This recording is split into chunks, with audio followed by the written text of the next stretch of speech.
দাঁড়াও দাঁড়াও, কোনো রকম কিন্তু বার্গার না, এটা এটা কিন্তু দুর্দান্ত স্বাদে মুচমুচে বেগুনের একটা অসাধারণ রেসিপি। বেগুন দিয়েও কিন্তু এইভাবে তোমরা বানিয়ে নিতে পারো খুব সহজে। এটা কিন্তু তোমরা বিকেলে চায়ের সাথে বা গরম গরম ভাতের সাথে ডাল দিয়ে এইটা কিন্তু পরিবেশনও করতে পারো। চলো দেখে নেওয়া যাক আজকের এই রেসিপি। যদি রেসিপিটা ভালো লাগে তাহলে অবশ্যই কিন্তু সাবস্ক্রাইব করে নিও, পাশে থাকা বেল আইকনটা ক্লিক করতে একদম ভুলো না। আর এই রেসিপিটা তোমরা দেখছো mister and Mrs cooking and YouTube channel থেকে। রেসিপিটা কেমন লাগলো সেটা কিন্তু অবশ্যই ভিডিওর শেষে জানিও, আর সকলকে পাশে থাকার অনুরোধ রইল। রেসিপিটা বানানোর জন্য এখানে আমাদের লাগছে বেগুন, আর বেগুনগুলোকে প্রথমে ধুয়ে তারপরে এখানে আমি ব্যবহার করছি। বেগুনগুলোকে ধুয়ে নেওয়ার পরে এটার মধ্যে বেগুনগুলোকে দেখো সাইডে এইরকম বোটাগুলোকে আমরা ফেলে দেব। দুপাশ থেকে এরকম বোটাগুলোকে ফেলে দেওয়ার পরে তারপরে দেখো বেগুনগুলোকে আমরা গোল গোল করে কেটে নেব। ঠিক আমি যেরকম পাতলা রাখছি এই বেগুনগুলো কাটতে, ঠিক এইরকমভাবে তোমরা গোল গোল করে কেটে নেবে। বেশি পাতলা করো না, একটু সামান্য একটু মোটা রেখে এই বেগুনগুলোকে কেটে নিতে হবে। সমস্ত বেগুনটাকে আমি ঠিক এরকম গোল আকৃতির কেটে নিচ্ছি। সমস্ত বেগুনগুলোকে কেটে নেওয়ার পরে এখানে আমরা বেগুনগুলোকে দেখো সবগুলোকে কেটে নিয়েছি। এরপরে এর একটা পাত্রের মধ্যে নিয়ে নিয়েছি জল। জলের মধ্যে দিয়ে দিচ্ছি নুন আর দিয়ে দেবো হলুদ। নুন আর হলুদটাকে ভালো করে জলে গুলে নিয়ে আমরা বেগুনগুলোকে জলের মধ্যে দিয়ে দেবো। বেগুনগুলোকে জলের মধ্যে প্রায় 20 মিনিট মতো রেখে দিলে দেখবে বেগুনগুলো একটু নরম হয়ে গেছে। আমাদের কিন্তু রেসিপিটা বানাতে সুবিধা হবে, তাই এটা অবশ্যই কিন্তু করতে হবে। নুন আর হলুদ জলের মধ্যে এটাকে রেখে দিলাম। রেখে দিয়ে এদিকে আমরা ডিম সেদ্ধ হতে বসিয়ে দিয়েছি। 3টে ডিম সেদ্ধ করে নিচ্ছি। আর ততক্ষণে বেগুনগুলো আমাদের হয়ে গেছে। বেগুনগুলোকে হাত দিয়ে চিপে জল ঝরিয়ে একটা টিস্যুর ওপরে রেখে দিচ্ছি। এইটার মধ্যে কিন্তু রেখে দিলে ভালোভাবে জলটা টিস্যুটা সোপ করে নেবে। বেগুনগুলো থেকে কিন্তু জল সমস্তটাই বেরিয়ে যাবে। তোমরা টিস্যু না থাকলে একটা পরিষ্কার পাতলা কাপড় সেখানে দিয়ে বেগুনগুলোকে ভালো করে বেগুনের গায়ে জলটাকে মুছে নিয়ে তারপরে ব্যবহার করতে পারো। এরপরে সমস্ত বেগুনগুলোকে এই এক এক করে আমরা টিস্যুর ওপরে রেখে দিচ্ছি যাতে জলটা একদমই বেগুনের গায়ে না থাকে। সমস্ত বেগুনগুলোকে রেখে দেওয়ার পরে এরপরে বাটির মধ্যে দিয়ে দিচ্ছি বেসন। এখানে আমি বেসনটা দিচ্ছি। দেখো ব্যাটারটা এমনভাবে বানাবো যাতে খুব পাতলাও হবে না আর খুব ঘনও হবে না। বেসনটাকে দেওয়ার পরে এর মধ্যে আমরা দিয়ে দিলাম হলুদ, দিয়ে দিচ্ছি নুন, আর এর মধ্যে ব্যবহার করব সামান্য পরিমাণে কালো জিরে। কালো জিরেটাকে ব্যবহার করার পর দিয়ে দিচ্ছি কাশ্মীরি রেড চিলি পাউডার, কারণ কালারটা আরও সুন্দর আসবে তার জন্য কাশ্মীরি রেড চিলি পাউডারটা এখানে ব্যবহার করেছি। কাশ্মীরি রেড চিলি পাউডারটাকে দেওয়ার পরে এর মধ্যে অল্প পরিমাণে জল দিয়ে ব্যাটারটাকে রেডি করব। ব্যাটারটা রেডি করার সময় মনে রাখবি ব্যাটারটা যেন অতিরিক্ত পাতলা না হয়ে যায় বা অতিরিক্ত ঘনও না থাকে। ঠিক মিডিয়াম একটা ব্যাটার তৈরি হবে। দেখো ঠিক আমি যেরকম ঘনত্বটা রেখেছি এইভাবে কিন্তু তোমরা ব্যাটারটা বানিয়ে নেবে। ব্যাটারটাকে আমি ভালো করে বানিয়ে নিচ্ছি। দেখো একদম স্মুথ একটা ব্যাটার তৈরি করেছি।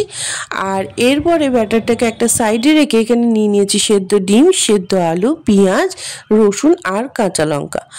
নিয়ে নেওয়ার পরে আমরা গ্যাসটাকে জ্বালিয়ে নিচ্ছি। গ্যাসটাকে জ্বালিয়ে নেওয়ার পরে এর মধ্যে বসিয়ে দিচ্ছি একটা কড়াই বসিয়ে দিয়ে এর মধ্যে ব্যবহার করব ঠিক 2 চামচ মতো সর্ষের তেল। একদম ছোট চামচের টিস্পুনে 2 চামচ মতো সর্ষের তেল ব্যবহার করেছি। সর্ষের তেলটা গরম হতেই এর মধ্যে দিয়ে দেবো আমরা রসুন কুচিটাকে দিয়ে দেওয়ার পরে রসুনটাকে একটু ভালো করে হতে দেবো। রসুনটা হয়ে আসলেই আমরা দিয়ে দেবো পেঁয়াজ। রসুন আর পেঁয়াজটাকে দিয়ে আমরা খুব ভালো করে এটাকে মিশিয়ে দেব। দেখবে যে পেঁয়াজ আর রসুনের একটা কালার চলে এসছে, ঠিক তখনই কিন্তু এটা আমাদের পেঁয়াজ আর রসুনটা কিন্তু রেডি হয়ে যাবে। একটা হালকা কালার চলে আসলে পেঁয়াজ আর রসুনটাকে দেখো ঠিক এইভাবে আমরা সমস্তটা তেলের সাথে ভালো করে কষিয়ে নিচ্ছি। ভালো করে মিশিয়ে নেওয়ার পরে দেখো একটা হালকা কালার চলে এসছে।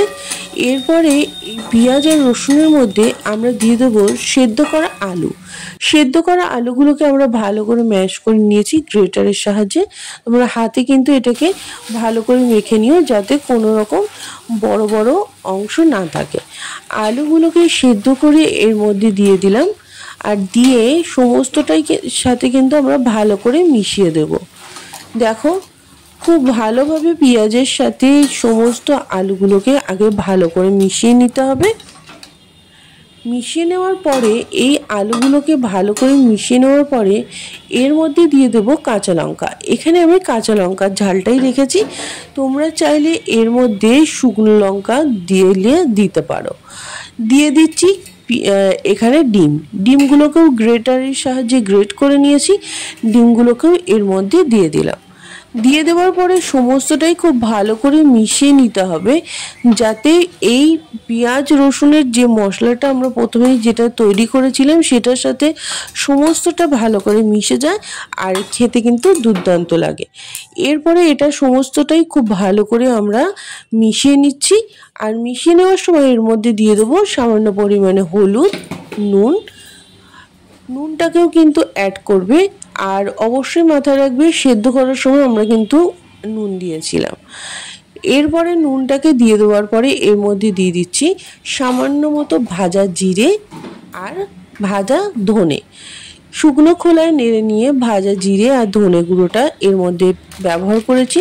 দিয়ে দিচ্ছি কাশ্মীরি রেড চিলি পাউডার, তোমরা চাইলে এর পরিবর্তে শুকনো লঙ্কা ব্যবহার করতে পারো। দিয়ে দিচ্ছি গরম মশলার গুঁড়ো। সমস্তটাই মিশিয়ে নেওয়ার পরে এটাকে খুব ভালো করে মিশিয়ে নিতে হবে। সমস্ত মশলাগুলোকে দিয়ে আলুর সাথে খুব ভালো করে মিক্স করে নিচ্ছি যাতে আলুগুলো সমস্ত মশলার সাথে আলু আর ডিমগুলো ভালো করে মিশে যায়। আর এটা কিন্তু পুরটা যেটা সেটা কিন্তু একদম দুর্দান্তভাবে যাতে রেডি হয়ে যায়। দেখো খুব ভালোভাবে মিশিয়ে নিয়েছি। আর এর মধ্যে আমি হাফ পাতিলেবুর রস অ্যাড করেছি। তোমরা চাইলে এখানে হাফ পাতিলেবুর রস অ্যাড করতে পারে, বা তোমাদের কাছে যদি আমচুর পাউডার থাকে বা চাট মশলা থাকে সেটাও তোমরা ব্যবহার করতে পারো। এরপরে এখানে আমরা দেখো বেগুনগুলোকে যেহেতু ভালো করে জল ঝরিয়ে আমরা রেখে দিয়েছি, আর এরপরে একটা চামচের সাহায্যে বেগুনের ওপরে এই পুরটাকে এইভাবে দিয়ে দিচ্ছি।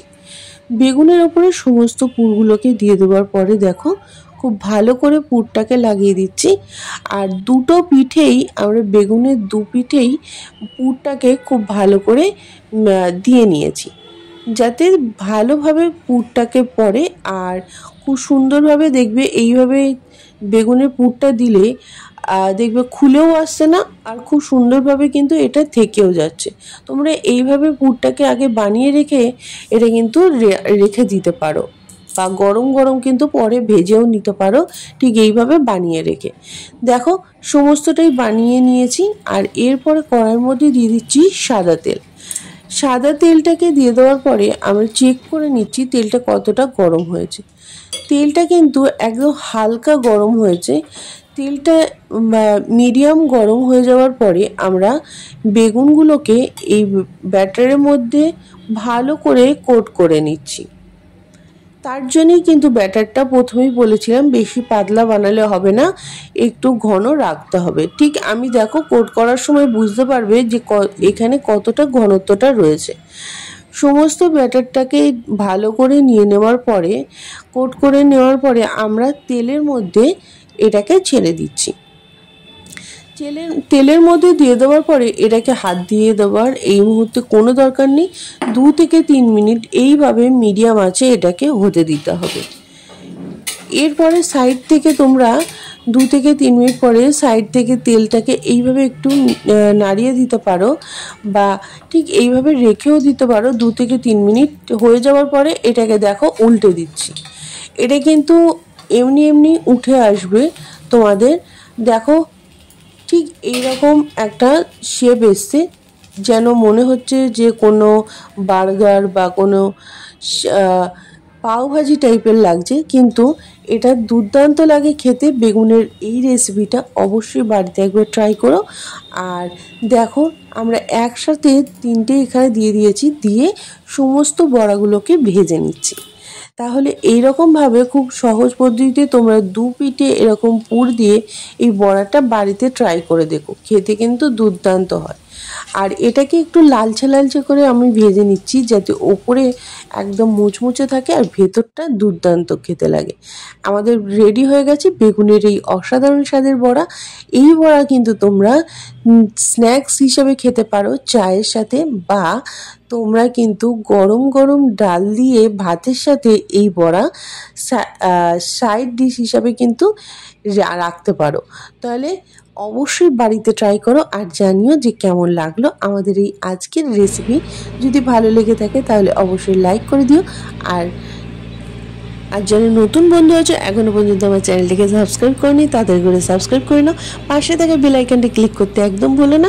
চলো আজকের মতো রেসিপি পর্যন্তই, আবারও দেখা হচ্ছে পরবর্তী কোনো ভিডিওতে। ততক্ষণে তোমরা ভালো থেকো, সুস্থ থেকো।